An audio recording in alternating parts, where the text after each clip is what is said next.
if I hit all the right buttons, we should be live on YouTube.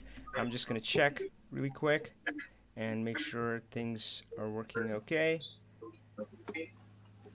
Uh, and I have my friends from the Learn Power BI fam on the phone. Hey, folks, there's a slight echo from one of you, so if you're not talking, go on mute. And yeah, folks, if you're joining me on YouTube, yeah, I try to do this every Friday that I can. And here we are again. Let's see. So yeah, drop an hi in the chat box. All right, cool. While I'm waiting for that to come up. Awesome, looks good. I'm gonna check the audio. So YouTube folks, let me know if you can hear me okay. Let me welcome who's on the phone. So hello, Florent, Heather, and Teresa. Hey. Hey, Avi. Hey guys. I'm fumbling in my tech here. All right, hey, from all indications, all systems are go. Who do we have online? Pawan Kumar Reddy says hi. Hello, my friend. Tanner Briggs is here. Welcome back. Manish Sawant. Good day to you, my friend. Guy Johnson. That's a familiar name. I'm doing good. Pawan. Zishan Qureshi says hello. Amaretto sends me greetings from Germany. Thank you for joining. It's late in the evening. Thank you for choosing to spend your evening with me. I hope you have a glass of wine or something. You know, just let it go down mellow. Depeche says hi. Awesome. You guys can hear me. JB says hello. Ankush, good to see you, my friend. And Danish, hello. Sorry, sometimes I might butcher your name. All right, I'm so glad to have you guys here. So talk Power BI. Yeah, there's no PowerPoint. No PowerPoint was damaged or hurt in the making of this episode, I guess. So yeah, this is just me and you, and we're gonna talk about Power BI. Maybe I can give a quick update. So yeah, think about your questions, put them in the chat box, and on the phone I'm gonna hit you as well. Amaretto says ice cold Bailey's, even better, my friend. That's great. Gunnar Shaker says hi, hello, my friend. So do I have an update? Let's see. I had it somewhere. Oh, I had to hit go live on Facebook. Okay, I think if I hit the right button again, we should be live on Facebook again. Our main, so I only can watch the chat on the YouTube. So if you're watching on Facebook, great. But yeah, hop over to YouTube if you want to chat with me. And what's the news? So actually, one thing that I didn't pull up here, but the real Power BI, I'm collecting feedback from the students right now. I just got like few responses that I checked, actually only 2. So, you know, it's not statistically relevant, right? You can't base it on 2, but that was positive. So students liked it, apparently, and we'll see. I'm still waiting. So, by the way, what the heck am I talking about? I had this idea that what if I ran a real Power BI project where I brought in a business person with a business problem, BI problem, and we solved it as in the class. And we did it. And this was Kimberly Marie. I'm a huge fan of her now. And yeah, so we worked for about 5 weeks. The 5th week was actually the final presentation. And yeah, so she brought in the problem. And Power BI is Agile BI, working weekly sprints. It's like peeling the onion. I really enjoyed the experience. It didn't quite go as I'd imagined. But again, that's why I'm looking for feedback from my students. And we'll see. But I just met with Kimberly, and man, she blew me away. So this was kind of, you know, just, hey, how do you think it went kind of thing? But she was so insightful, and she has such nuggets of wisdom to share. And so going in, I was thinking that she's not, you know, like the typical business folk that I deal with. I mean, she's a hairstylist, really good hairstylist, good to the point where she now teaches others. She's a business coach to other hairstylists, huh? So she's really good. I knew that. But, you know, I kind of work with, you know, I work with Microsoft. And, of course, I work with startups and IT and tech and banking and finance and blah and all this stuff. So I imagine she's, you know, she's not the same. But so I'm going to quickly recap the insight that she shared, guys, if that's okay with you. So, one, she talked about how earlier she didn't feel in control of her data. And because she wasn't in control of her data, she didn't feel in control of her destiny. Man. That's powerful, right? How many businesses feel that way, huh? That you are in control of your data and your destiny. So that's the first thing she said. And the next thing I asked her, so what do you think about the final solution? And she said, oh gosh, I'm going to mess it up. And I said, why is it important? And she said, oh shoot, I'm blanking out now. Why is it important? She had something really smart to say. I actually did record her, and I'm gonna post it on YouTube. So the last one was, what does she think about the process, like the agile process that we took, and the week by week? And what she said blew me away, because I totally believe in agile, and from my perspective, so I'm usually building a solution for somebody, So I'm saying, dude, I can't read your mind, right? I can't read your mind. We can't do a Vulcan mind meld. So it's not fair to kind of try to write down the requirements, because it just doesn't work. Communication is imperfect, right? So let's just do something quick in a few days, in a week, and then check in again and iterate, because I need to learn week by week as I peel the onion. But what she said, again, just mind-blowing. She said, Avi, wasn't just you who was learning. I, as a business person, was learning too. Because, yeah, you think you know your business, you don't, right? And as we peeled the onion together, she went deeper and deeper on her journey. So now, guys, I'm like, well, if I was 100% sold on Agile BI earlier, now it makes sense from both parties. It's not just like the person who's building the model learns, the person, the client, and so forth. They go on a learning and discovery journey too, and that's valuable. Cool. So, that was Real Power BI. Some other quick updates. Business Application Summit. If you are going to be there, go there and give me a hug. Hey, that's how I'm going to know you're one of my followers. Like, I asked you to give me a hug. If anybody says hi, I'm like, oh, okay, I guess we're meeting for the first time. It's a stranger. So give me a hug, July 2024. Now, they do broadcast a lot of these on their YouTube channel. At least they did last time. I'm assuming they would do it this time, so you can follow online as well. I do have 3 sessions there. One of them is actually sold out. Actually, it was one of the first sessions to be sold out. This is the full day pre-con. But you also have the other 2 options. So I know this has been my experience with going to these summits, that it's a lot of learning, but I find it hard to hold on to all of it. And I'm all about doing, I feel that's where you actually, kind of rubber hits the road. So we're running a challenge right after that. I've run it a few times before, had some positive feedback. So July 27th, right after the summit, I want you to kind of unwind from the summit, whether you watch it online or in person, and just, hop on and let's build something cool. And yeah, so just learnpowerbi.com/challenge. All right, my friends, that's kind of the update from my side. And let me quickly read some of the comments, and I'll check in with my phone friends first. So already some questions coming in. To do query question, direct query, Awesome, great disclaimer to start. I forgot what I said there. Greetings from Dubai. Hello, Pavan. Amaretta has a question. The base has a question. Usama says hello. Greetings from Germany. Hello, my friend. You're at least 2 folks from Germany now here. How to say Ankush has a question, Usama. Oh, great. You're answering each other's question. Love that. Love that, folks. Where is Avi? Oh, wait. Where am I physically located? I'm in Seattle. I'm in the backyard of Microsoft headquarters. That's where I worked for 6 years. And yeah, there's a story I'm tempted to dive into, but I'll save it for later. How I got here and how I became a Seattleite. So let me do this. So this is July 13th. Hopefully all of you had not all of you. Those in the US had a great July 4th, the Independence Day celebrations. I was in Canada, oddly enough. Yeah, so didn't get to see the fireworks, but that was still cool. We had fun. So July 13th, talk Power BI, and let's go to phones. I see somebody as Steve. I think if I didn't say hi to you when you joined, that's okay. So let's go to on the phone, and let me ask you guys, Florent, Heather, Steve, Teresa, if you had a question, thought, comment to kick us off.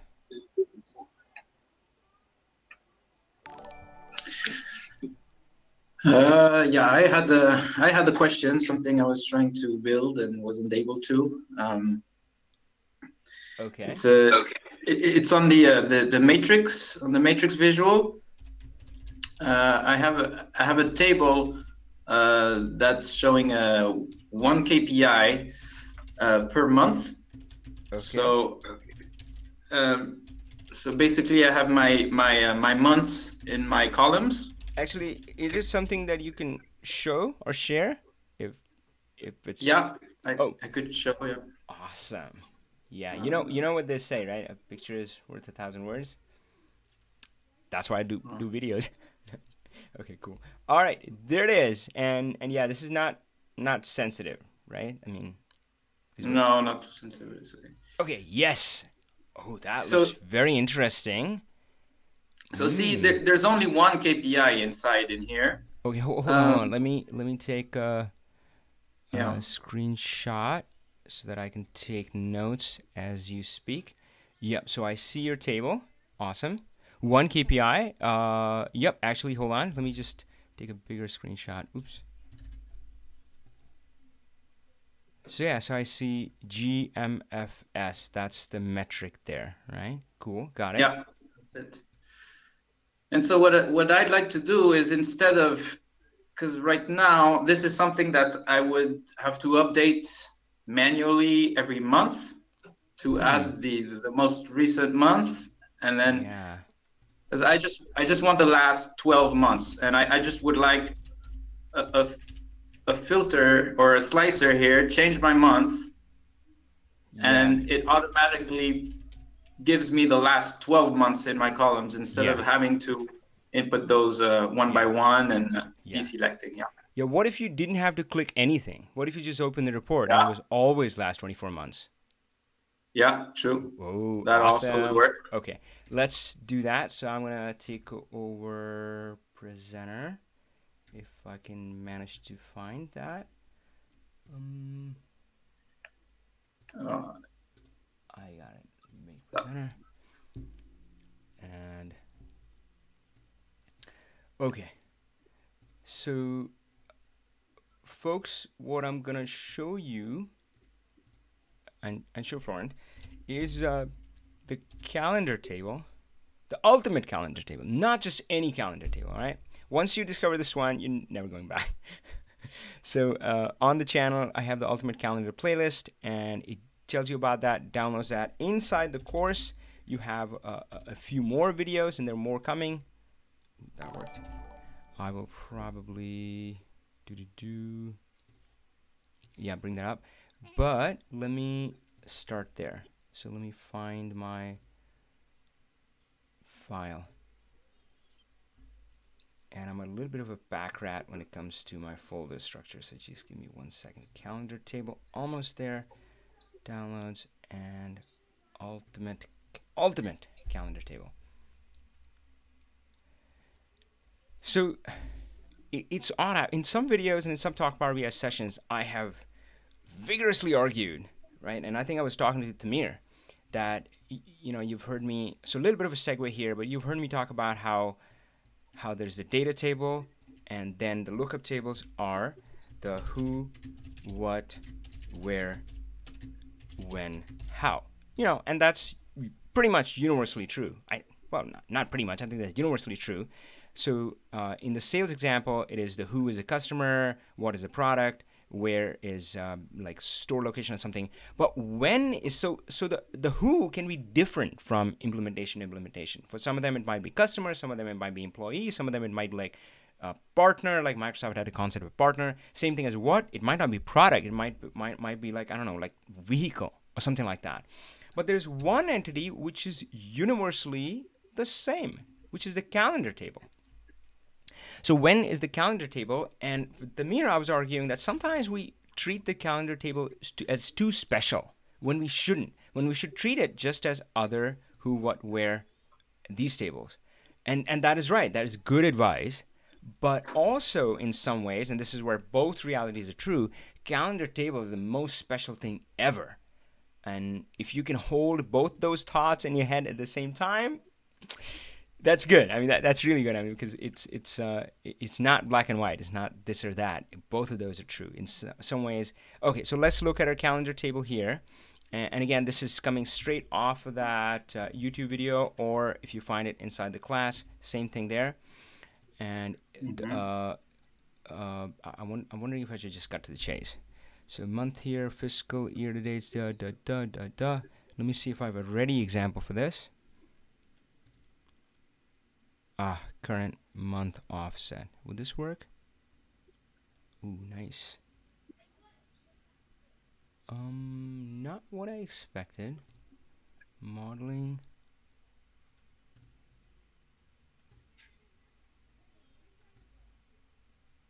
Sort by is somehow messed up. Month, year, num.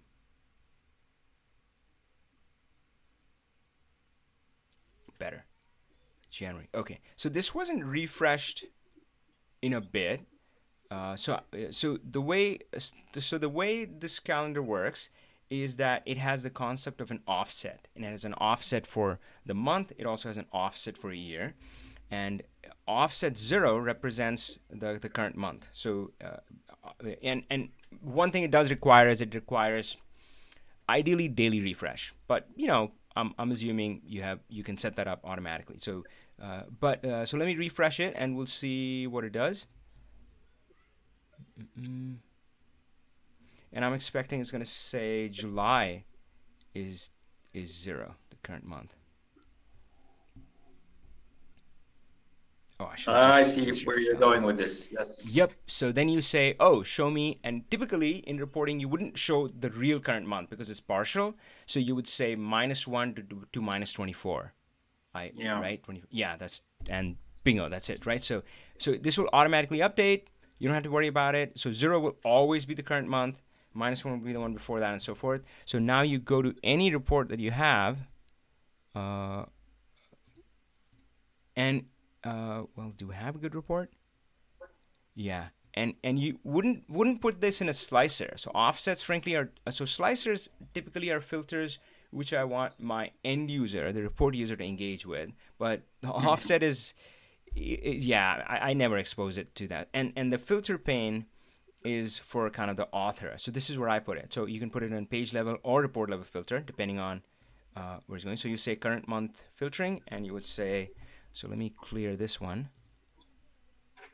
and I'll say is less than, so it's a negative, so less than -1, and greater than, oh, I think less than equal to -1, and greater than equal to -24. Apply it, and to test it, I will bring in that other thing that I had. I'll just bring in the month year num.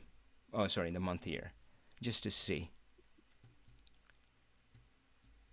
And wait, it's not sorted. Why does it do that? Did you see that guy? I fixed the sorting, and then now it's off again. Sort by month year num.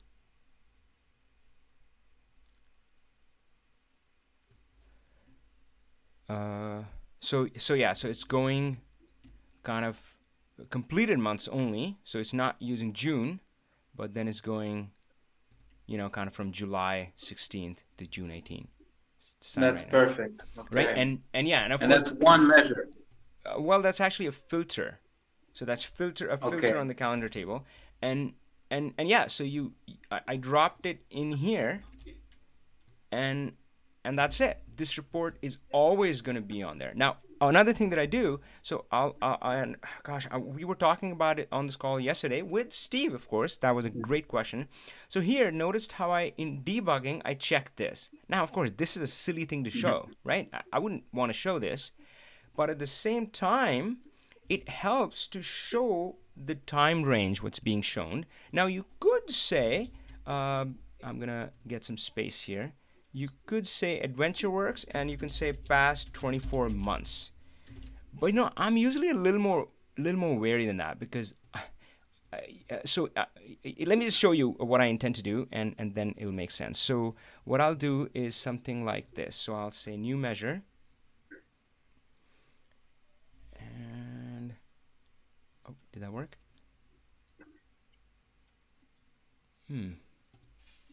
No, it's not happy with me. Maybe I'll have just to speak to it. But, oh gosh, come on, Power BI.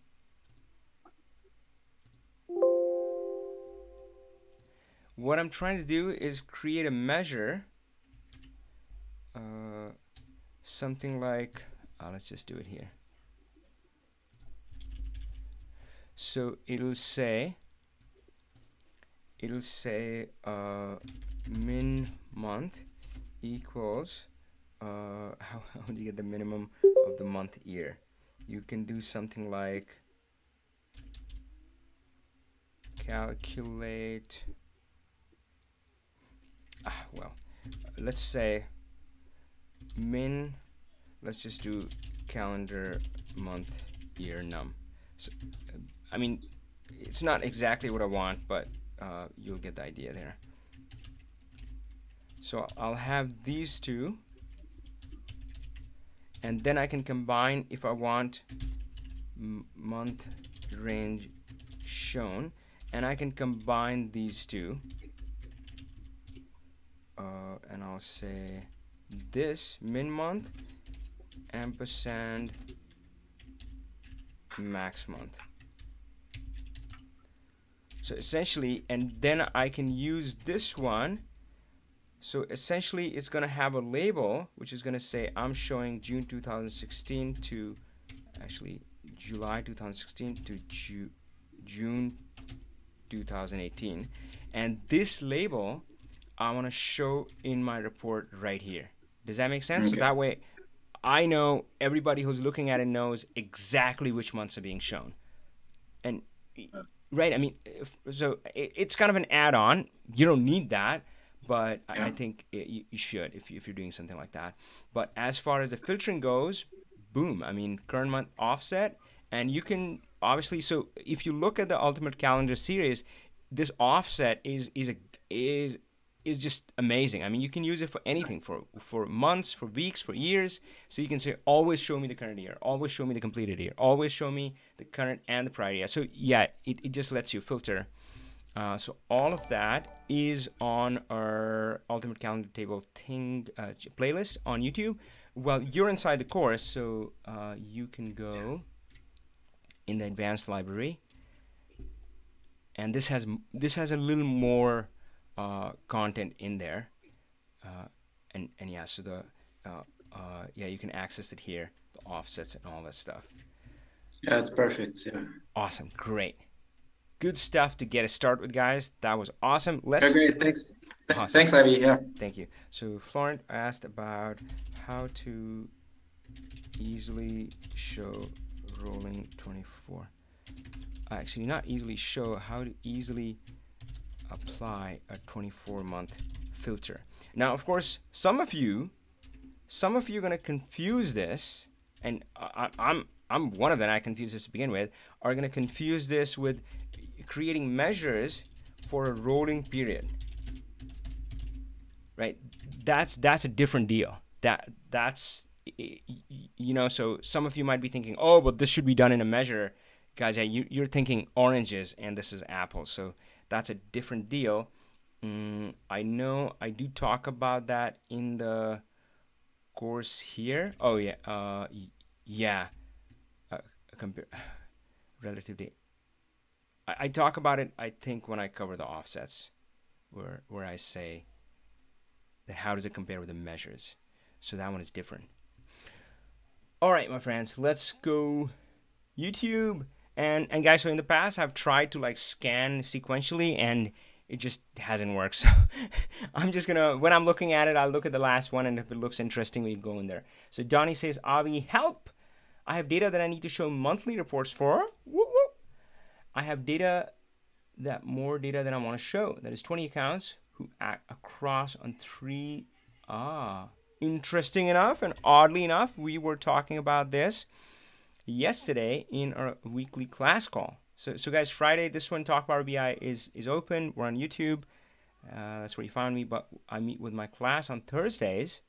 So sometimes I joke that Fridays is my second favorite day because I love Thursdays. Let me bring that up, actually, the call that I had with them while I prep this one. 2020. Oh, wait, not here. Okay, cool. So here, I want to say 24 well, maybe 20. Yeah, sure. We were talking about Donnie. Love guys. So Donnie. So yesterday, I don't think I wrote it down. I feel. Oh yeah, Steve. There we go. Oh yeah, he had a scenario where there were three companies and you only wanted to show specific ones, and and yeah, it was an interesting discussion. Let's see if the same Donnie's asking about the same thing. So I have data that I need to show monthly reports for. Easy enough. I have data. I have more data than I want to show. That is 20 accounts across in three separate reports per week per month. Okay. So Donnie typed in a little bit more. Exactly.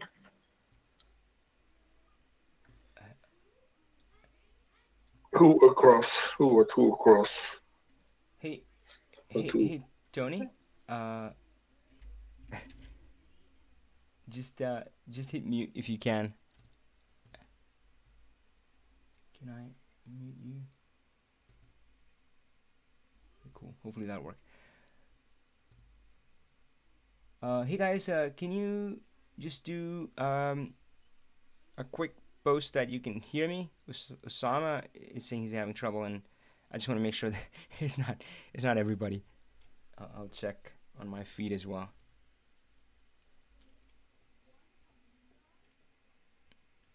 Okay, that seems to be working. So, so he's saying he's showing I get thousands of accounts. All right, so let's see. Awesome, thank you guys. So yeah, Osama, I don't know, try. So of course, we used to joke in Microsoft, but that's everywhere. Where if you went to IT for help, it's like something is not working, they'll say restart. They'll say close application and start it again. Restart your machine, and the third step was, oh, we have to reimage it. I'm like, seriously? How do you even restart? Oh, sorry, man, it needs to be reimaged. So that's my advice to you. No, just kidding. Reimage your machine. Well, so you have 20 accounts on three separate reports. I'm having a little bit of trouble understanding it. That thousands of accounts, thousands of accounts are being shown. So filtering. Let's pop up Excel and you can guide me and see if I'm doing right. Well, so yeah, filtering happens. Actually, you know what? This is a pretty good question. So let's try this. So actually, 23. How to filter to only the data that I want to show. So there are a few levels of filtering. I was going to say 3, but I don't know. If I end up with 4 or 2, it's going to be embarrassing. So ways of filtering would be, you filter in your kitchen. Kitchen, my friend. You've heard me talk about that, right? You know what the kitchen is? The query editor. That's where I do my cooking. That's where you clean, shape, transform your data. So you filter it in the kitchen. So filtered in the kitchen.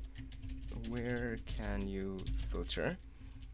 Or you maybe let it bring it in. So if you filter it in your kitchen, if you filter it in your query editor, your query editor knows about the whole data set. So it says, yup, your original data has I don't know, three product categories. How about that, right? So original data in this case has the product categories here are, as you can see, well, 4, but one of them doesn't have any sales. So accessories, bike, clothing. Components doesn't have any sales. So 4 categories are coming in. And if you look at the sales data, they match up with these 4 categories. But I could go in here and I say, I only want bikes, right? So if I filter it out here, then really query editor is a kitchen. It's just before the model happens. The model would have no conception. As far as the Power BI model is concerned, and hence also our reporting, they say, hey, only bikes. You'll say, which categories have been sold? You'll say bikes. And you'll say, no, there are more. And It'll say, dude, I don't know, I just see bikes, right? Because the query editor kind of pre-filters it out. So that's one option. Another option is you could filter it in the visual. Now, of course, there you have a few different options. You can do page level, page level, many ways to filter there. Page level filters, you have report level filters, and then what else? You can filter in measures, DAX measures. That's not quite at the visual level, so I'll move it up here. So before that, filter in measures, and that's usually a specific scenario, so I won't go too much. Slicers, of course. So let's see if you had, so I want to show the total number of accounts trending per month. Ooh, okay, so that's a slightly different question. Okay, total number of accounts. Man, you know what? Let me take a shot at that. So Donnie, I'm trying to piece together your question. So you're saying thousands of accounts being shown, and it seems what you want to know is, so maybe it's not a filtering question. You say, you know what? I don't want to see the actual accounts. I want to see the count of accounts trending per month. All right. So in this case, let's say we have. So I'm gonna assume that if you've followed, sometimes this is a big assumption, guys. Sorry, I'm laughing. That you have watched the data modeling stuff in here, and of course, if you're inside my course, I talk about it pretty much nonstop throughout the course. So data modeling is important. So I'm going to assume you have a structure like this, where there's a business process which you're measuring. I don't know, maybe every account has some activity. I don't know, it's transactions, something else that's being measured. That's in your data table. But then you have account at this level. And I'm going to use customer in place of accounts, right? For you, you can pretend customer is accounts. So you have a structure like this, and you can count customers in two ways. So one is, how do I do this? Should I get it clean? Yeah, let's just do this. So one is you can go into the customer table and count your customers there. Okay, Donnie, seems I am on the right path. So I can say customer count equals and count rows customer. And folks, you know, I've said it before, my two best attributes are I'm dumb and I'm lazy. So I keep things simple. I have only used two count functions so far, count rows and distinct count. I really don't remember using a third. And same with time intelligence. There are lots of functions, but you just need a few staple ones and you can do a lot, you know. So customer count, count rows, customer, let's try that. I hope I don't have it already defined. Awesome. And I'm going to do a quick table here to keep my new formulas. And guys, I'm working on, it should have been done today, but I wanted to make, so in my class, what they have is they have the class notes, which I showed here, right? So this is all the notes from the class discussion that I have. And then they get access to the files that I maybe create or generate, so they have access to all the files. And I want to do something similar for Talk Power BI. It just makes sense, you know, give you access to the notes that I take and give you access to these files. But that's coming soon. So what I'm going to do is put it in here, and yeah, just bear with me. So yeah, formulas. If you watched my top 5 rookie mistakes video, wait, is it? Oh, there you go. Yeah, the top 5 rookie mistakes. This is one of them. This is actually not a rookie mistake. This is a pro tip to organize your measures in a separate one. So I'm going to take customer count, move it to formulas. No, man, not for sale. I'm going to make it available for free, but the Talk Power BI notes. Of course, the class notes stay within the class. They're available to all students. So I have that, and I'm going to hide this.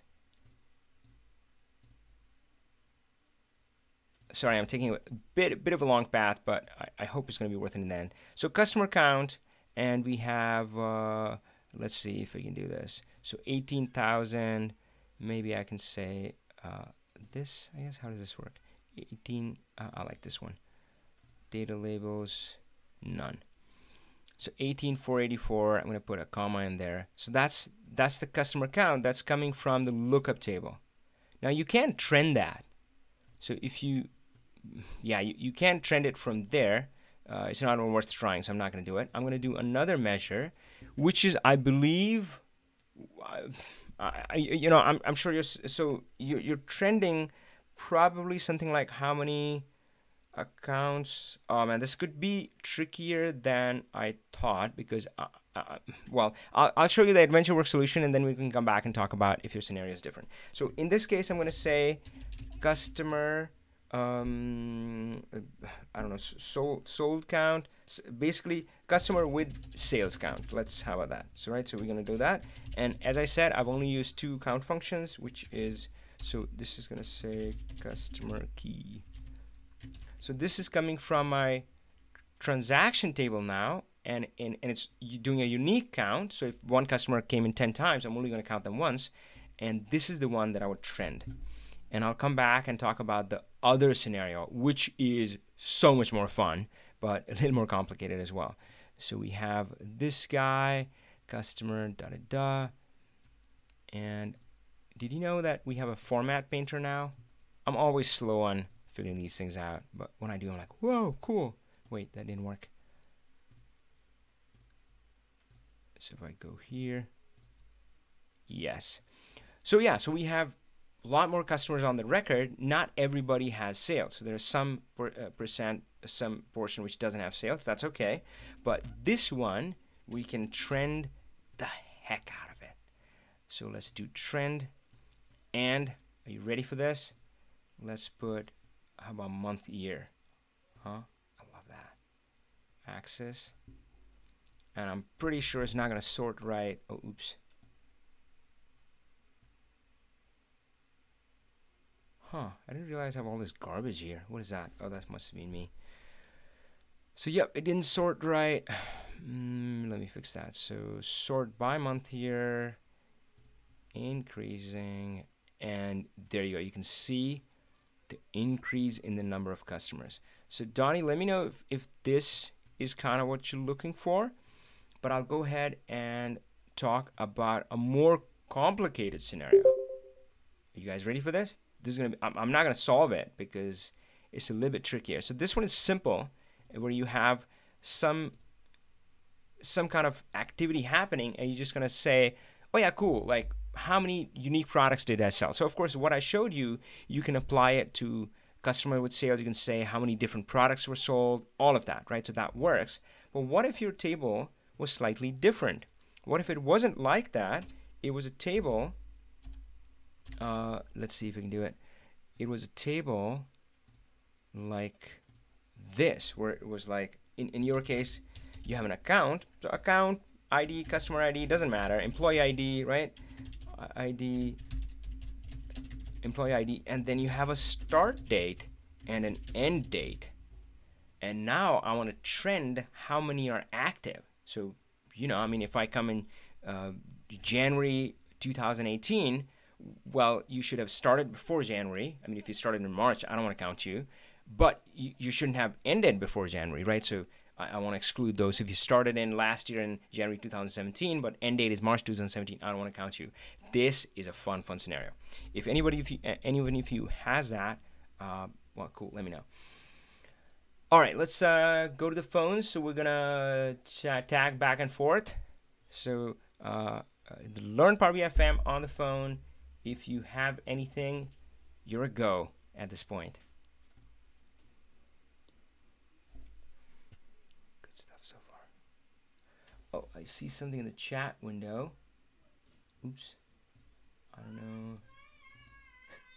And it's funny. Oh, there we go. I was trying to make it bigger. I'm still struggling with that. Okay, there we go. Oh, lots of comments from my friends here. Love the yellow bow tie. That has a story behind it too. Yeah, I do want to share it one day, like on a separate video on YouTube. Maybe I'll share it today. So Heather says, I agree completely. I made a few minor edits to the ultimate calendar table, but I use it almost every one of my projects. Yes. Yeah. So exactly. I couldn't have said it better. So she's saying, I use it even if it feels overkill. So guys, my rule is if you have any column, if you have a single column which is dates in it, and it doesn't have to be like, sometimes people say, oh no, but I have months. Oh, come on, people, give me a break, right? Watch the ultimate calendar videos. Months are dates too. So yeah, if you have a single column, you must have a calendar table. Just don't even think about it. So thank you for that support. Awesome. Oh, nice.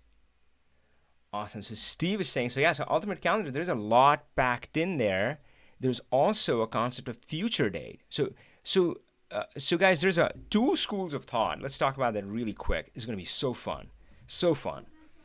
Calendar table, gift that keeps on giving. So let's talk about calendar table. And the big question is to trim, to be or not to be, to trim or not to trim. All right, so calendar table, to trim or not to trim. So a school of thought is that if my data is only through July, my calendar table shouldn't go beyond that. I cannot disagree with that more. I mean, seriously, I'm gonna get passionate. I'm probably gonna get angry in the next few minutes. Yeah, I think that's stupid. Can I say that? Sorry, I'm not calling you stupid. The idea, right? So yeah, that doesn't make any sense, right? So trimmed says if data, is only July 13th, then calendar table stops at July 13th. And that's just silly. All right. Here's why. Because this is the way you build your model. So ignore budget for now. Is you start by a business process that becomes your data table, fair enough, and then the lookup tables are the who, what, where, and how, when, how. Simple, guys. It's simple. If you overcomplicate it, like, oh, what's going on? Yeah, it's simple. Business process being measured in the data table, just activity of the business process. We just want to know more about that, and then say, okay, what's the who, what's the what, what's the who, what, where, when, how. Let me just say it that way, right? Simple. But the way you grow is, so now I'm measuring sales, but over time, I might bring in budget. Right? I might start measuring other business processes. I might bring in support calls. I might bring in warehouse shipment. I might just think of something smart. I don't know, salespeople performance. I might bring in employee HR training. I don't know, something like that, right? So you bring in more data tables, and then it's plug and play. It's so fun. When you have your tables built out, you bring in budget, and you say, oh, I want to plug in my budget to my calendar table, of course, and maybe I budget by product category. So boom, it's plug and play. You plug it in and you're good to go. In fact, that's what there is, right? So now that you have, and that's inevitable that you grow that way. You do want to grow, right? Or you just want to stay still? Okay, rhetorical question. So you do want to grow, so you're going to grow in multiple tables.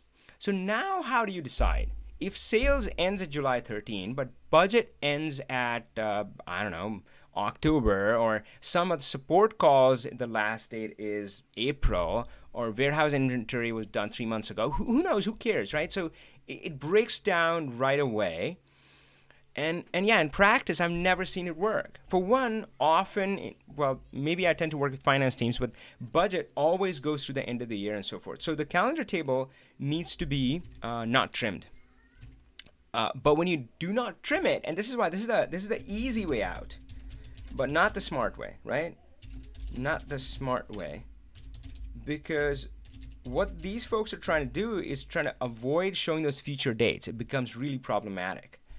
But that's easy to do using the ultimate calendar table, because it has, in your calendar table, it has a toggle. Oh, there we go. Sorry, I missed it.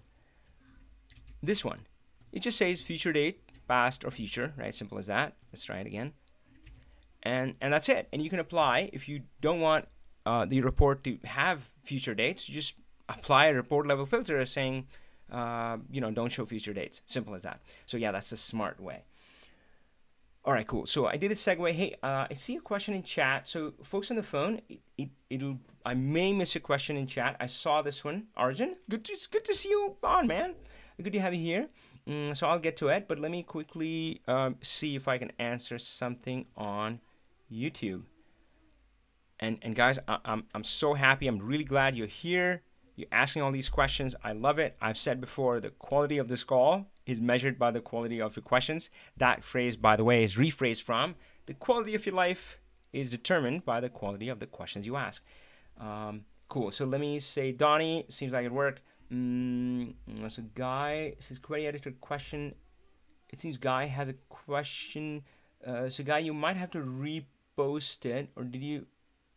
Yeah, I scrolled up. I didn't see. So all I see is a note, query editor question on setting up the data. Tell me a little bit more. Let's see if we can help the page. Date between, call it a comment. I'm not sure what that's about.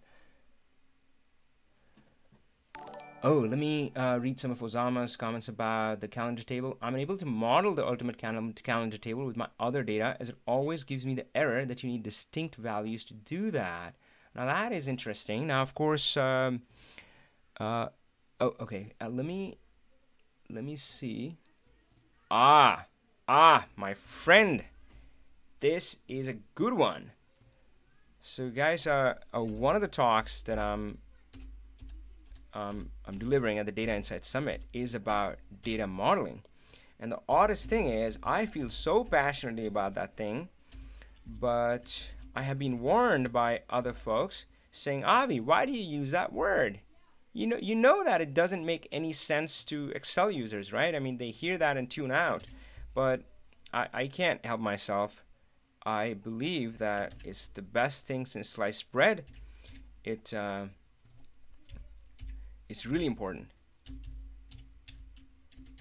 Osama, unable to use calendar table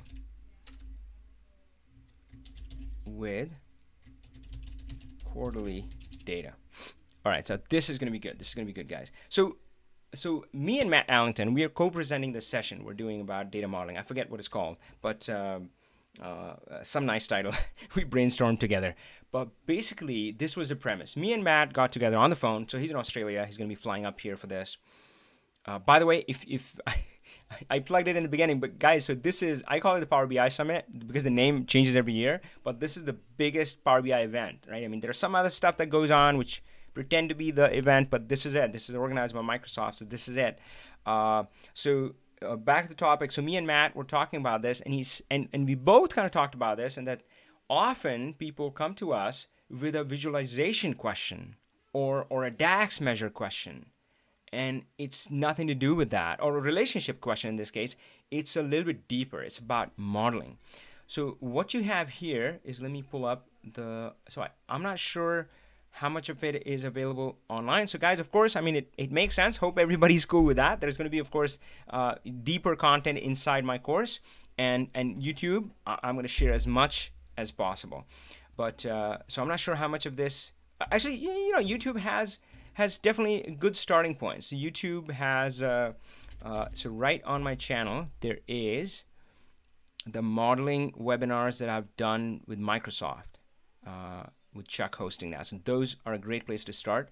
But the problem here is, and again, it's a little bit deeper because you're going to hit this problem again and again in different scenarios, is actually of data being at different grain. And so let me see if in this video, if I can just plagiarize my own content. So, well, okay, I'll just speak to it. So actually, this does apply in this case. So imagine we have, so I don't know which table, Osama, did I get the name right? I don't want to, Osama, yeah. Osama, Awesome. Can I call you Awesome? I don't know. Okay, cool. So what Awesome is asking about, so let's look at sales and budget. Now, budget, anybody who's in finance, you don't do a daily budget. Nobody does a daily budget. In fact, if you look at this one is done at a monthly level, which is typical, right? Budget at a monthly level, right? So here it is at a monthly level, January, February, March, and so forth. And also, if you're selling 1,000 different products, you're not going to do budget for everything. So here again, we budget at the subcategory level. Ignore this for now. Ignore this. That's doesn't apply. So you're not seeing this, okay? Sorry. How can I hide it? So yeah, you're not seeing these two. So the budget is, believe me, it is at subcategory level. So notice it says bike racks.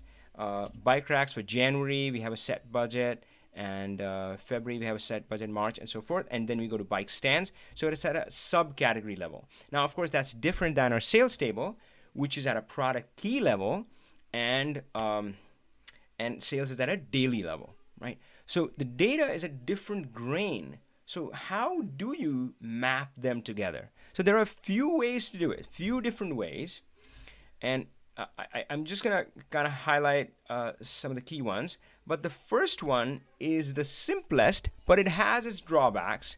But it is always advised, at least by me, when the grain you're talking about is date. So if my budget data is at month, is at a quarter, or is at an year, I'm going to pretend that it's a date. And of course, pretending that is simple. All you do is, notice here, instead of just saying like Jan or Jan 2017, I just said, January 1, 2017. And, yeah, in my books, it's okay to cheat for that. So that's cheating, right? In a way, but it works, right? So that's how you connect. You just change your month or quarter. So if you have quarters, Osama, it sounded like you had quarters. So you just say January 1, April 1, whatever the next quarter is. Gosh, it's hard to do math right now. So you're going to pretend that. And then once you have those dates, you just connect it to your calendar table and you're going to be good. Now, of course, we talked about the drawback. So the drawback is going to be is that in my calendar table, I have, let's change this up. So I have year, right? And I have quarter. Did that work? Nope.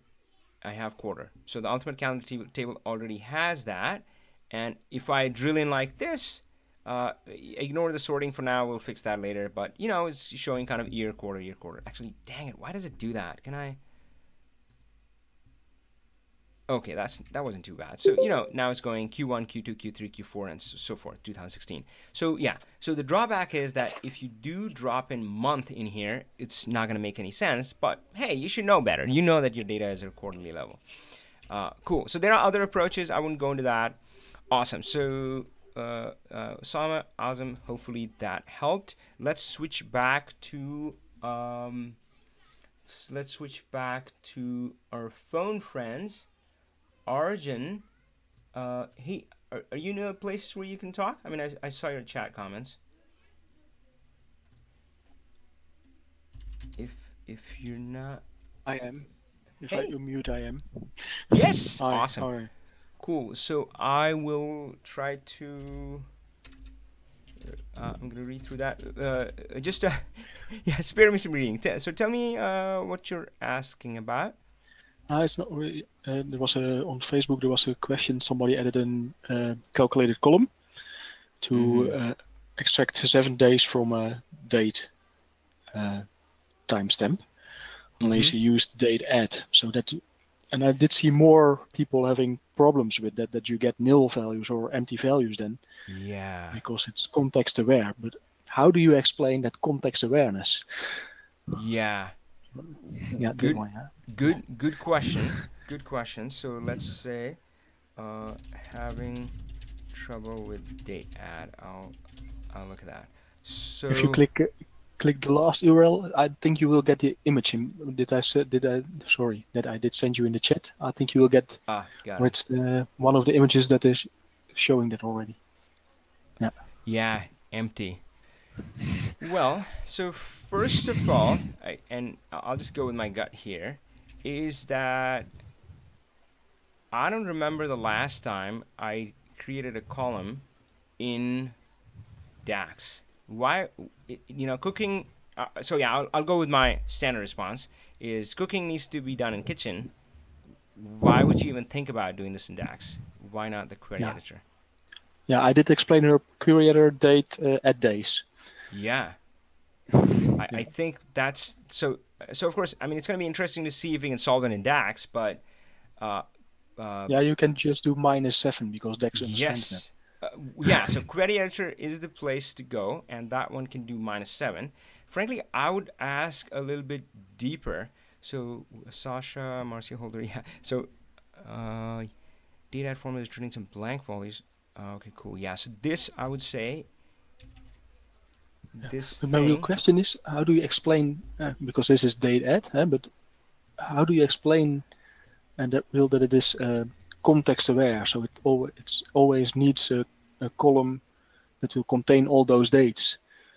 Yeah, good point. So yeah, let's answer it in two parts. So one is that um, I think Bruce Lee said it somewhere where he like fighting was his last resort. He recommended to everybody that you should flee whenever you can. So yeah, the best DAX problem, well, not the best problem, but yeah, sometimes I don't think that analogy makes sense. So scratch that. But in this case, this was cooking. It's a calculated column. And DAX is just not the right place. I don't remember the last time I did this in DAX. So query editor, and query editor is not going to have any problem there. So you just say data -7. So that's what I would recommend. But just as a thought experiment, let's see that how would we solve in date add. Now it goes back to you're using a calendar table. So what are the rules for a calendar table? Ooh, let's see if I can scurry that up.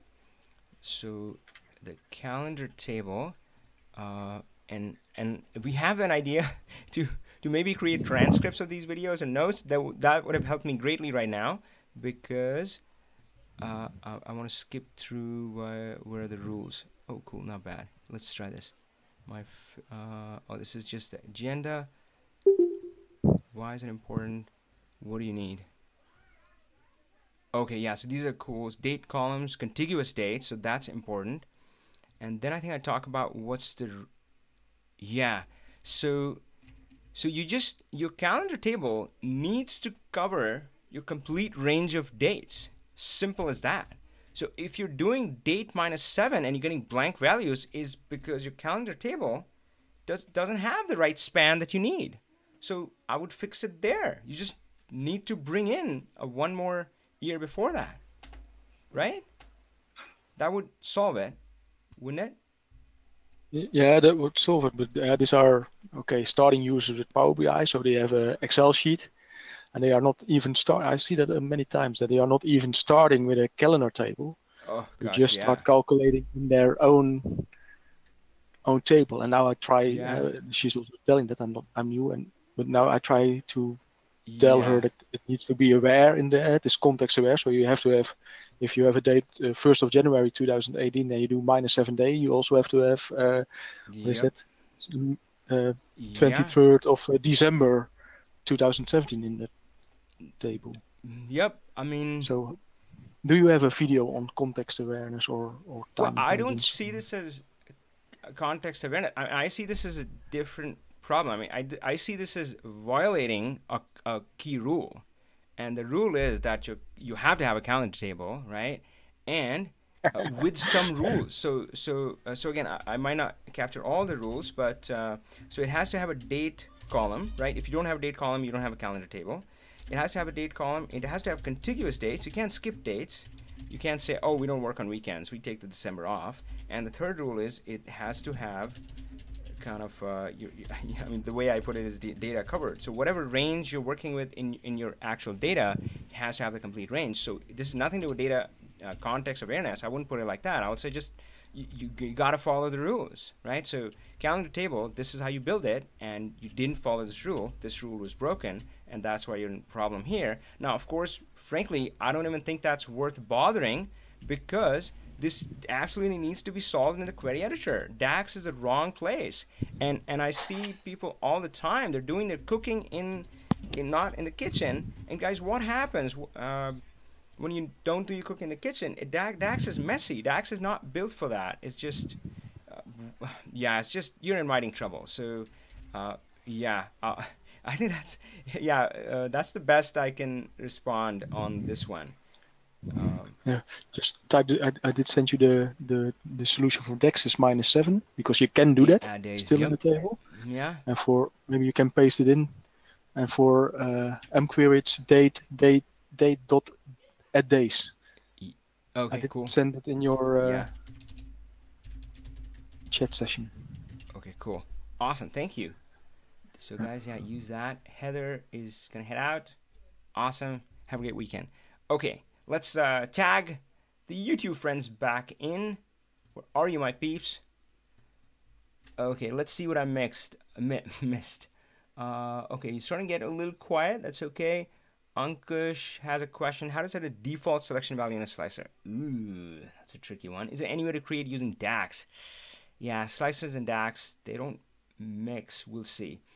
The page, this isn't possible by DAX, but one of the easiest way to do is using a custom visual chiclet slicer. It provides that feature. I didn't know that, so that's pretty cool. So I'll answer it in two parts. Actually, the second part you already have from the page. Thank you guys. I love it when one of you answers the other question. Frankly, that's what happens in our student group as well, and in the Talk Power BI Facebook group. If you're in that community, should be. Yeah. So I heard a phrase, read a phrase in one of the books. It said the smartest person in the room now is the room itself. So yeah, so it's not me certainly. No. Yeah. So if you help each other, that's great. So Dipesh, thank you for that. So let's stick that in here.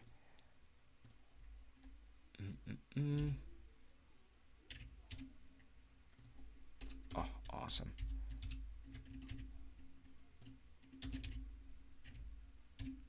And we're gonna do this.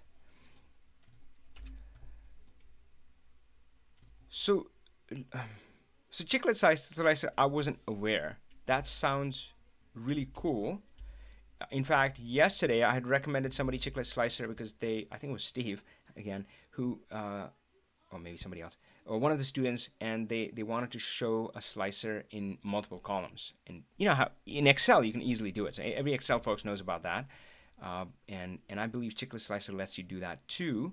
I wasn't aware if you can do this in it. Yeah, so I'm gonna check that out. Yeah, boy, I was tempted to just. It would be nice to the page to show it.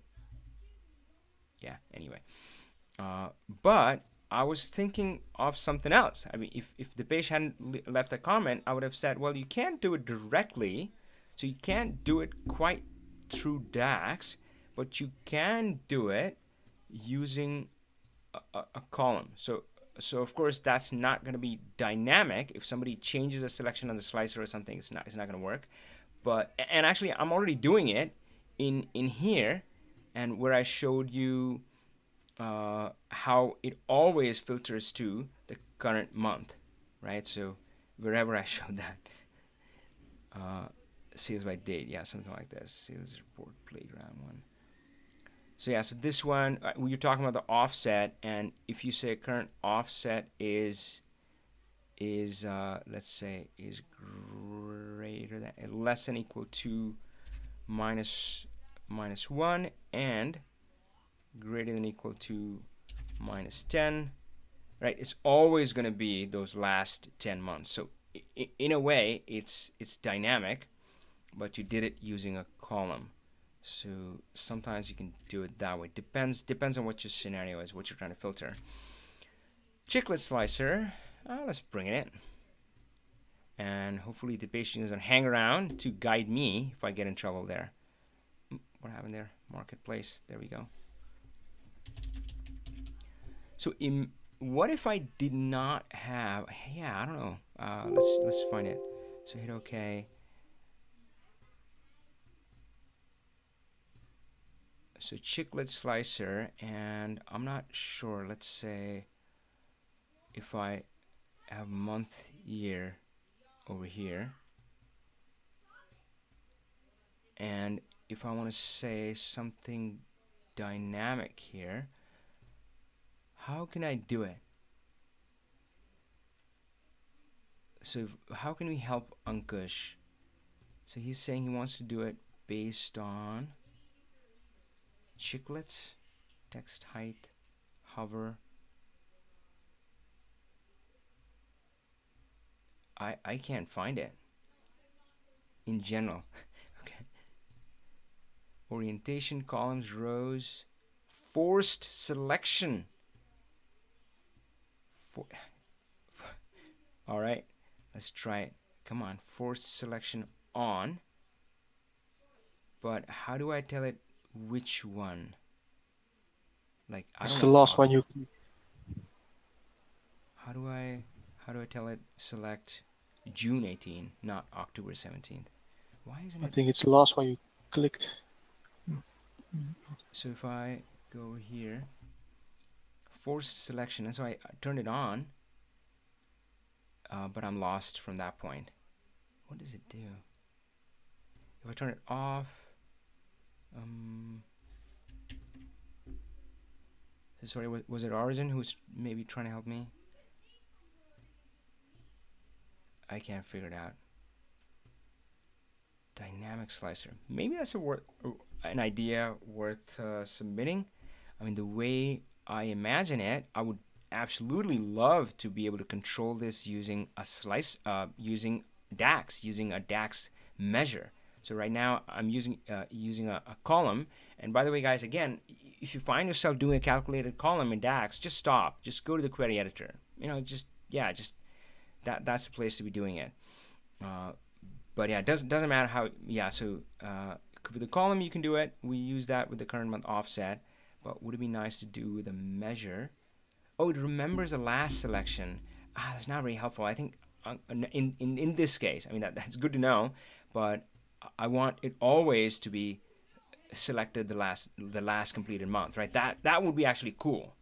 I can definitely see that. So imagine if I opened it, so last completed month.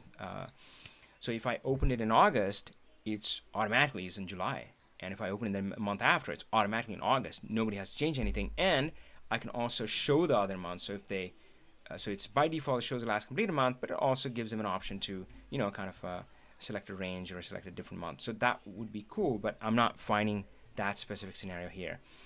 So maybe that would be a good idea. Okay, cool. So guys, we all learned something new here. I know I did. Let's go to, actually I'm going to check to make sure I don't have, oops. I do have something after this. Okay. All right, let's tag back to our phone or Learn Power BI Friends. See if you have any questions. So Arjun, Florent, Steve, Teresa, Tony, thanks for joining.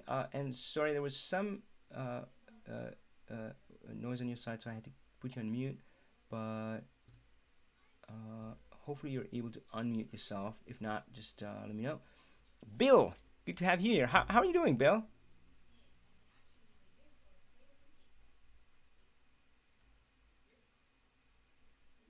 Great, thanks, Avi.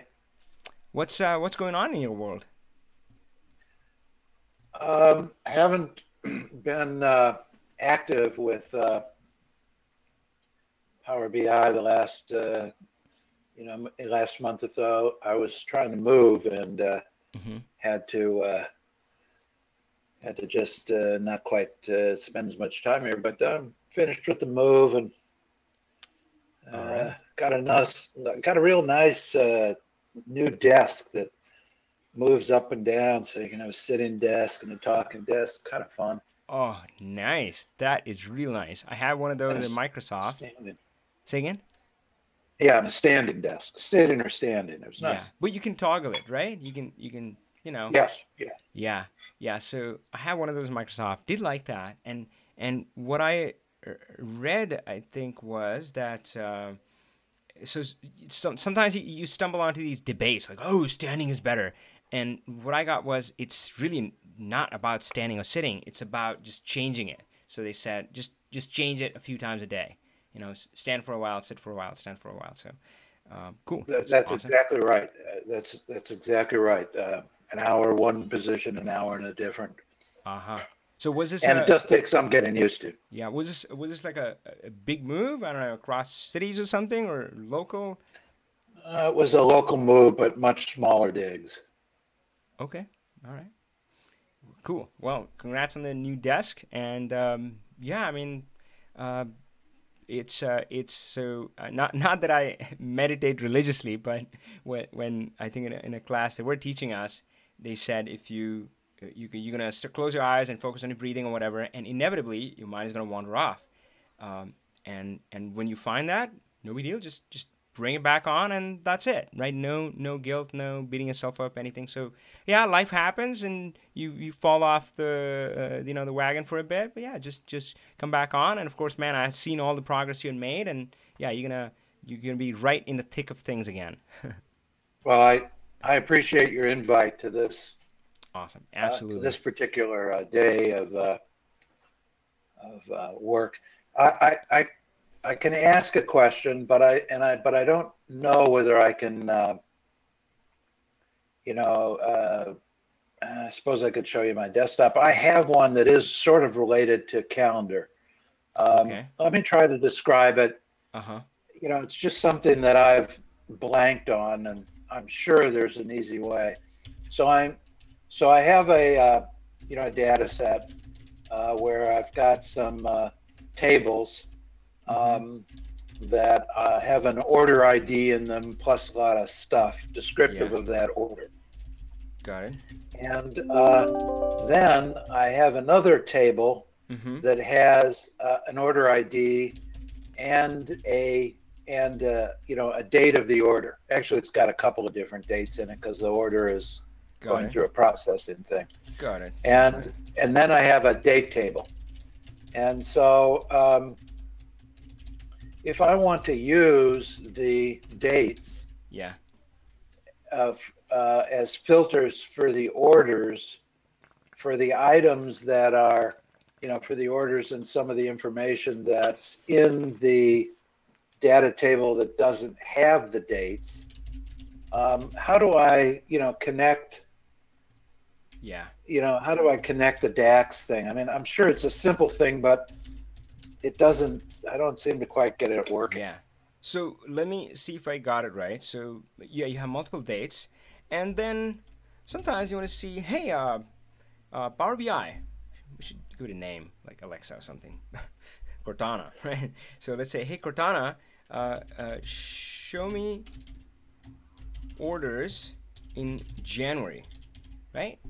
But that's not clear, and I hope Cortana asks you back like, I don't know, like what, January for order date or ship date or something like that, right? So maybe we have to be more specific and say, sometimes you're asking, show me orders in January for order date, right?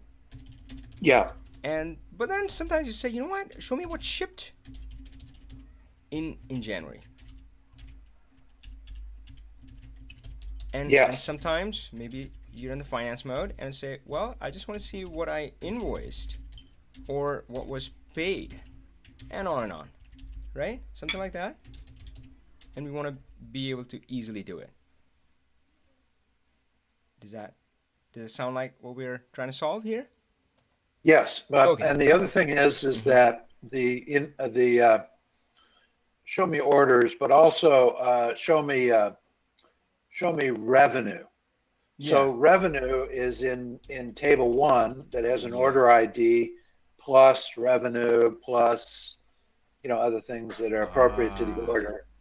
And then in table 2 there's an order ID and a lot of ship dates. Technically you could merge these two because both the order ID is unique in both of them. And so one of the columns, doesn't matter which, but one of the columns in the order ID with the dates in it, say ship dates plus invoice date plus paid date, is connected to the date table. So if I want to see revenue for orders in January, I'm just not quite picturing that chain of things that you have to call up to get it. Yeah, got it. So I think that's the first one we need to tackle. So in this case, I feel like the answer is easy. Let's call it the order amount, and this one order tracking maybe. But I would say that you do need to merge the two tables, and that's not always obvious or true. Sometimes you do need to keep it separate, but in this case I feel pretty comfortable seeing that you merge it. So let's go with that assumption. Is that okay? So now we have order ID, And for that order ID, we have the amount and we have all the dates and other information. So this one, and I'm going to say it's in the course, but that's not me saying, yeah, go check that. Just so that, hey, if I go a little quickly, know that you can always refer back. So this is a classic thing, and that's what I was saying, guys. I'm going to talk a little bit to the audience here. YouTube, hopefully you guys are still on, right? Awesome. So so we were talking about how a lot of problems are not visualization problems. They're not DAX or relationship problems. They're modeling problems. They're about how you build. Oops, what did I do? How you build that table, and it's really simple.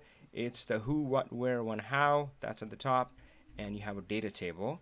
Now, of course, there are some cases where we get complexity, where we have multiple who, what, where, and in this case, when. When is the calendar table, and we have multiple of those, but this can happen with any of these.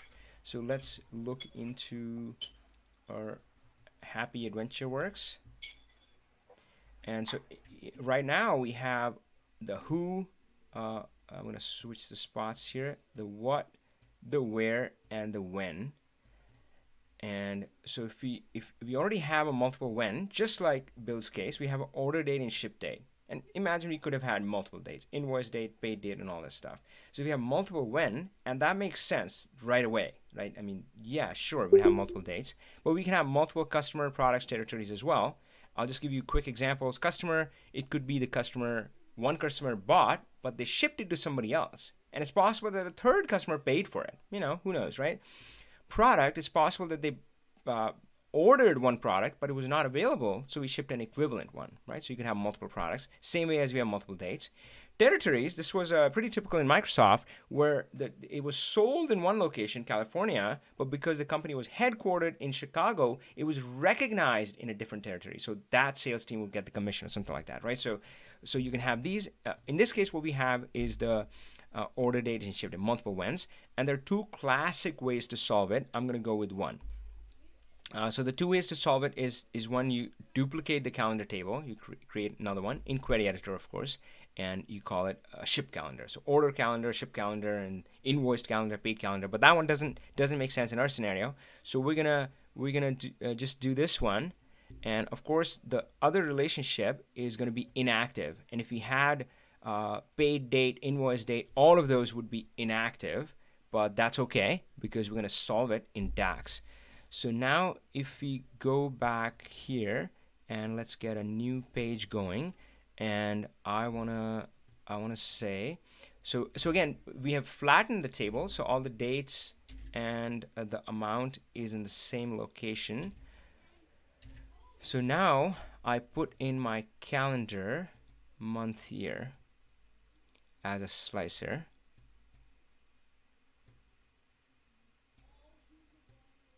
And oh boy, this is gonna be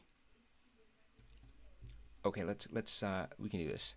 So now we say by month here.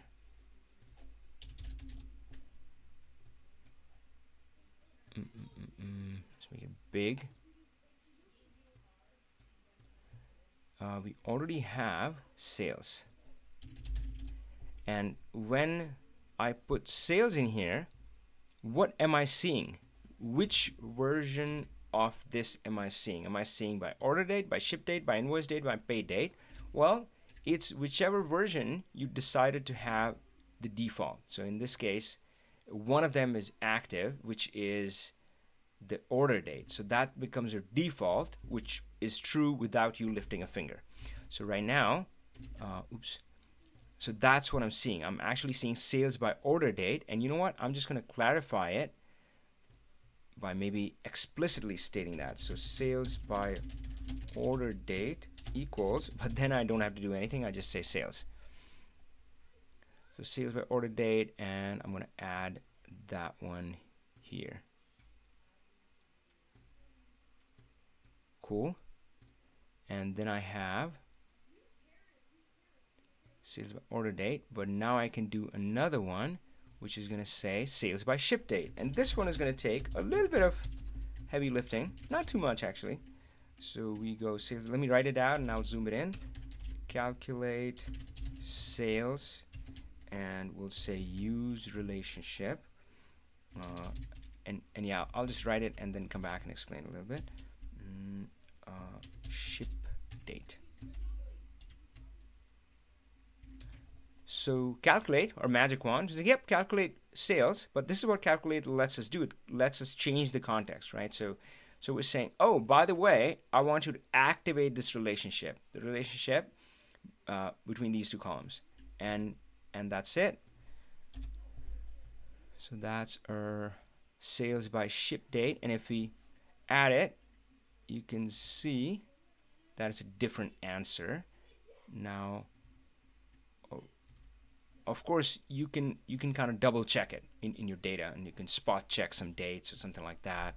You can maybe pick a single date and see if so typically when I'm testing, I would just put a single date. And imagine you had more and more measures like this: sales by paid date, invoice date, and so forth. Now, of course, that's okay, but that's not. So this is what I call a working pivot. So if you've heard me talk about that, I talk about the working pivot, the debug pivot, and the reporting pivot. And sorry, it's stuck in my head because I grew up in Excel. But of course, it can be a table or anything, but that's what I call them. So this is what I call a working pivot. This is just what I use while I'm building things out. This is never how I'm going to show things. Never, ever, ever in my life, right? And debug pivot is, by the way, if I was trying to debug that, is this number is right or not. But I want to talk to you about reporting pivot. How would a reporting pivot for this look like? And for that, actually, I'm going to go on a limb and try something out, and I'm not really sure if that's going to work with Bill or not. Actually, this is, I don't know, ship date. It's I'm not sure if this is my funky data, but yeah, it's oh, ship date. I didn't. Oh, I see what I did. I shifted order date forward. Yeah. Anyway, ignore that stuff. But I'm gonna show you how I imagine this would be shown. So let's stay here actually, and I'm gonna create a table, which is gonna say select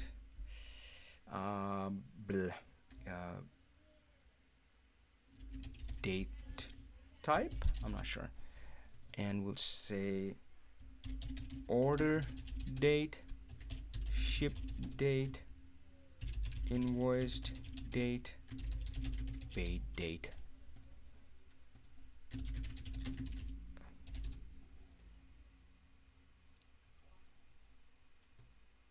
Okay, so we have weird date type, and I'm gonna go here, make it a slicer,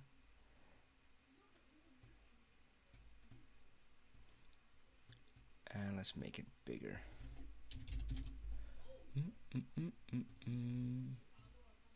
Big enough? Oh shoot, not the one that I wanted. Cool. And now let's do one more measure. Actually, a few more maybe. Selected date type equals selected value. So by the way, I'm doing disconnected slicer. For those who are familiar with it, would have picked it up right away. That's where I'm going.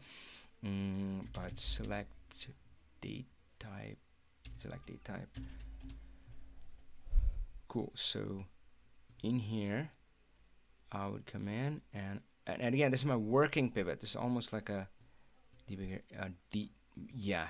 So this is where I'm building things out, and I'm just gonna test it. Yeah, invoice date. So cool. I can change this, and then I'm gonna do my final measure, which is sales by selected date. And of course, you can kind of tweak the names to whatever makes sense. And I'll say switch. And guys, I'll zoom in, I promise. Selected date type, and we'll say order date,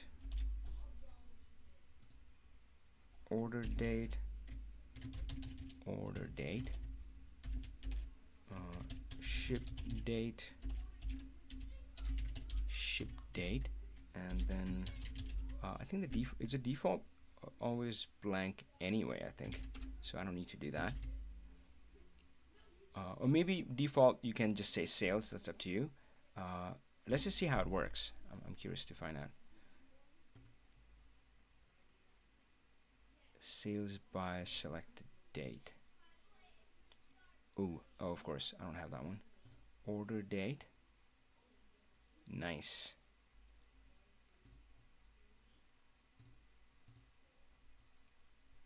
So again, we're still in the working pivot territory. I'll show you the reporting pivot in a moment. But so here, yeah, obviously we don't have invoiced and paid right now, but if we did, those would work too. But right now you can see that I can toggle which one of these shows here. So I can either show 553 with the ship date, or I can say show 473. Okay, so now we're ready for a big reveal, which is I'm gonna grab this slicer, put this, oh gosh, here, and clean up some stuff.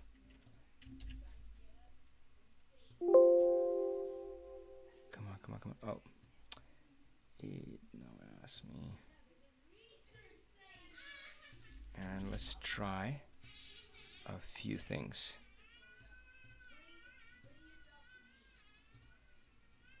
Come on.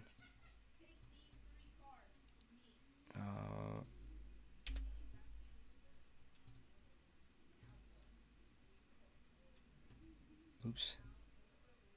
By country, and let's try an area map, shall we? And I want to do a trend. Trend, not by this, by calendar month.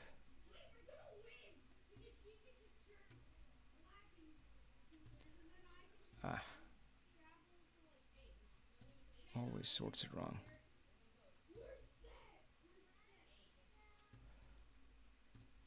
I swear, guys, it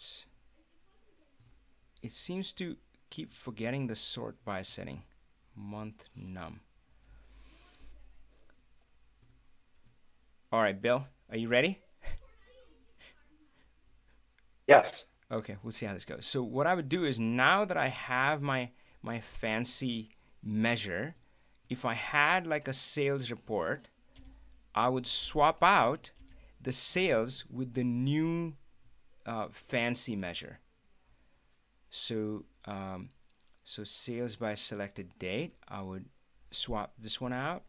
I would swap this one out. Or did that work? Come on. Maybe not. And why isn't it happy with me? Weird.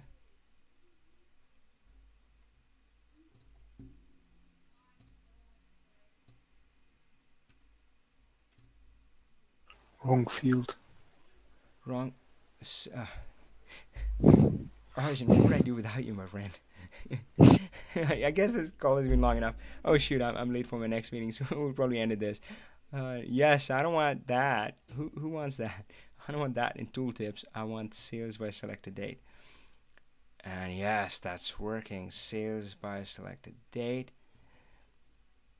And not sales, but sales by selected date. I should probably hide this. That would be a good thing, so because it's not used in reporting anywhere. It's just used by default. So now that I have this report, and unfortunately the numbers are so close that you're probably not gonna.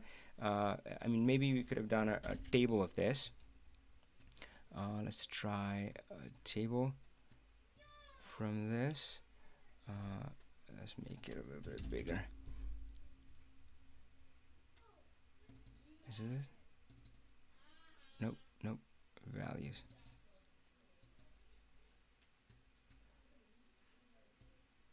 So now you can be looking at a whole report, and you can say, oh, I don't want to care about order date right now. I want to look at ship date, and and then you would toggle to paid date, which we don't have, but if you did, it would work. And like, no, I want to care about invoice date. So, yeah, that could be one way to build reports. What do you think about the initial solution? Yeah, what do you think? So it works for me. It reminded me of the things that we were doing when I was taking the class, and so I can go back and find that eventually. And Nice. you also gave me a few ideas that I hadn't really thought of in terms of being able to show, like say, revenue by all four of these different concepts of dates of where the order for is in the cycle, all at once. And that's powerful. So not only is the being able to use a choice, but simply being able to show people where there may be some issues, say, for instance, in collecting I see what you're saying. collections and things like that. It's very good. It's very nice. Awesome. Yeah. So actually, I didn't think about that, but now that you say it, yeah. I mean, in this one, which I kind of rejected, sometimes, I didn't think about this. For me, it was a working pivot, but sometimes you want to show all of it, yeah, I think there's something deeper there. That flow, man. That I think I'm I'm kind of the end of the call here, so I can't even think straight. But yeah, that's an interesting scenario. What you talked about, what you alluded to, which is I want to be able to track not this way. It's valid, but I just want to see that everything that came in January was ordered in January. What happened to it, right? What percentage of it shipped? What percentage of it is invoiced? What percentage of it got paid?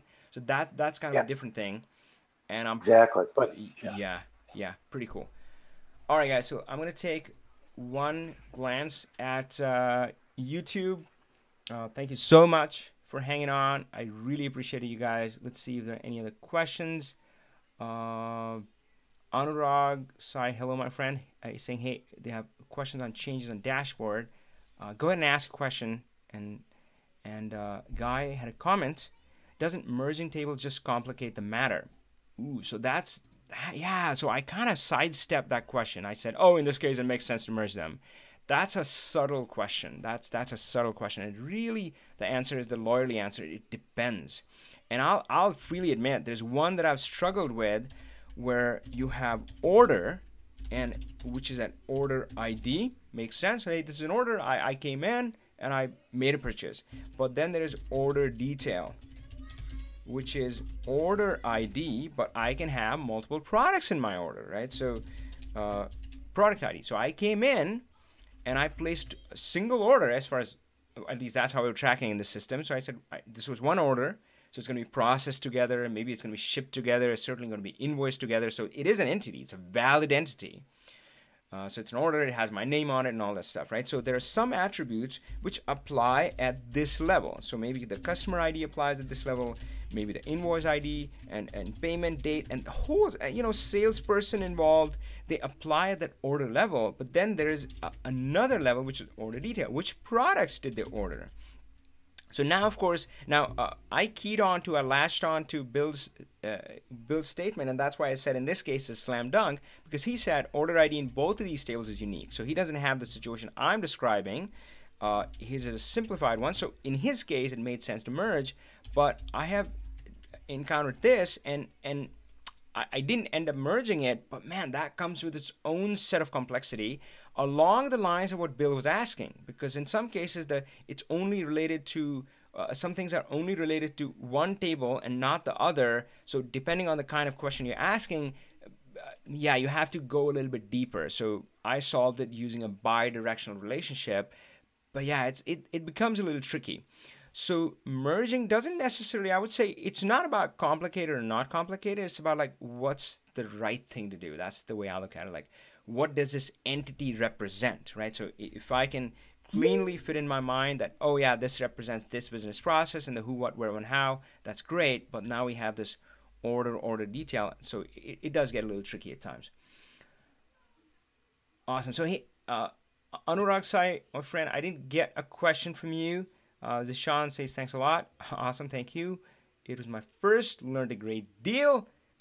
Yeah, so of course, the hot thing about this is that I don't get any replays, which makes sense. I mean, I don't know. It's hard to kind of watch a multi-hour call.